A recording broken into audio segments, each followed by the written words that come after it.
My ex tried to sue me for $1,130.36. Big mistake. Background: my ex and I were 3 months into separation. I kept suggesting divorce agreements, trying to find out what she would accept other than taking her back and returning to being a doormat for her. I have a good head for legal documents and understood very early that, as much as I would prefer to just burn everything down and disappear, legally, it was very likely that I was going to be paying alimony and that she was entitled to a fair share of everything. But in a no-fault state with no gender references, it did mean a fair share. That meant that, legally, our divorce settlement wouldn't be heavily biased in her favor. So, I kept trying to work with her and figure out how we could divide our assets. I did this every day for months. She would object to anything that put any responsibility on her, anything that left something of value out of her hands. Anytime I asked her what terms she would be okay with, she would just derail the conversation or something else. Not long into this, I realized that I would need a paper trail, so I switched to email only. Throughout all of this, I also recognized that a court would order spousal support, so there wasn't any point in just cutting her off financially. I wasn't a total doormat at this point, though. I had moved my direct deposit to a solo account and kept up with her weekly cash flow, and I kept paying the bills. But my final offer during this period was the heavily unfair offer of splitting the cars, one to each of us, me taking on all the debt, including her student loans, me paying her like $3,000 to $4,000 a month for a year so that she could get her feet under her,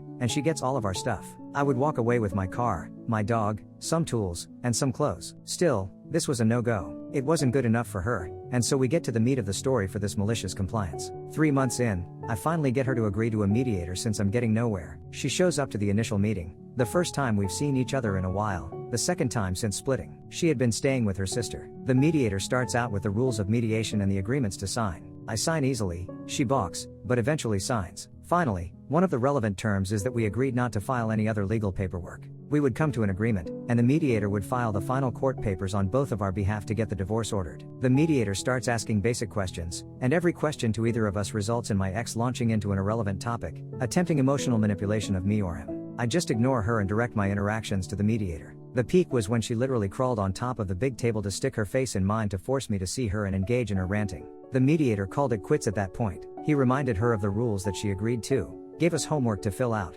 and had to schedule the next meeting with his clerk 2 weeks out. 3 days later, I got served with a summons to court for a hearing over spousal support. The summons showed the claim my ex made that all she had received from me in 3 months was $1,130. Oh man, that wasn't true at all. Not to mention she violated the mediator's terms. I end up on a conference call with my ex and the mediator tells her that she needs to withdraw the complaint or mediation can't continue. She adamantly insists that she knows her rights, so the mediator ends his involvement, cuts us refund checks minus time worked so far, and exits stage left. I prepare for the court hearing. I print out 3 months of bank statements and highlight every transfer to her, every bill paid on her behalf, every ATM withdrawal by her card. Also, over 100 toll bills that I received from her just driving through the express lane toll so I get the elevated license plate female to me. Altogether it was $133,000 and change. I thought to myself, you missed a couple of zeros in your complaint. My final stack of paper was rather thick, so I printed out an Excel spreadsheet summary to use as a cover sheet. I also looked up the spousal support rules again. Basically, you take the higher person's income and subtract the lower person's income, then the person who makes more money has to pay 40% of that difference to the other person.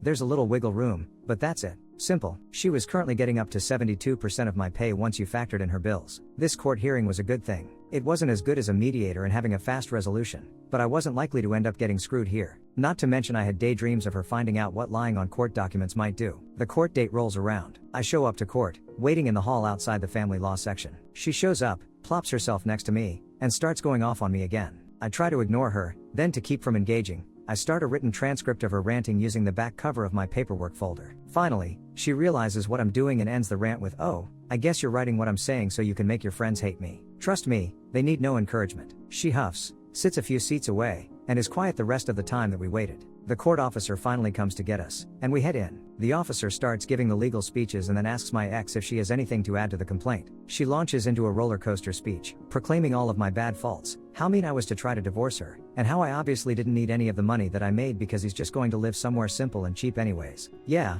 her words. Once my ex is done ranting, the court officer asks me if I have anything I'd like to add. The court officer sees my stack of paper and eyeballs that as she's talking. I hand over the stack of papers, tell the officer that the summary sheet on top should help clear up the financial points in question, and just verbally start going through all the items. At each one, my ex interrupts to give a reason why that item shouldn't count. Every single time, the officer keeps asking her to stop interrupting but to no avail. We finally finish the list. The officer is shaking her head slightly and says, "Mr. Opp, this court process is to ensure that both parties are doing the right thing. So all of this, she says, gesturing to my stack of papers, needs to stop right now.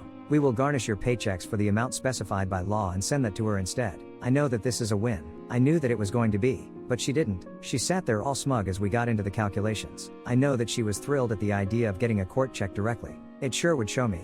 Everything wrapped up, we got the totals, signed the papers, and I handed over a check for the first payment, and the officer got up to make copies of everything. I asked the officer if I could wait in another room while she got the copies, and she agreed while giving my ex a bit of a side eye. I got my paperwork first, with the officer saying it might take a few minutes for her to get her paperwork, but you're free to go. I got the hint and left immediately. I got in my car and immediately called my cell carrier and canceled her phone. They asked me, does she want to set up her own plan? I replied, I can't answer that. I'm hoping for a court order to remove her from my accounts. Okay, they said. Then I just worked down the remaining subscriptions that I was paying for that she used. I even had all the bills in front of me from the court documents with the account numbers and customer service numbers right there. I was done and driving home when she started blowing up my phone with incoming emails, demanding to know what I was doing, then texts from her sister's phone, then calls. I just grinned and didn't answer any of them. She stopped after an hour or so and gave me a few hours of silence. Then I got an all-caps email with a screenshot of the Netflix inactive account message. Oh my god, even Netflix. I admit it, I giggled. The fallout wasn't over, though. A month later, after she realized how much less money she got from me after winning her case, she filed an appeal. It was denied due to a lack of a reason. A month later, she filed a complaint that I wasn't paying her car payments. This was just an excuse to get into court. I had been paying it,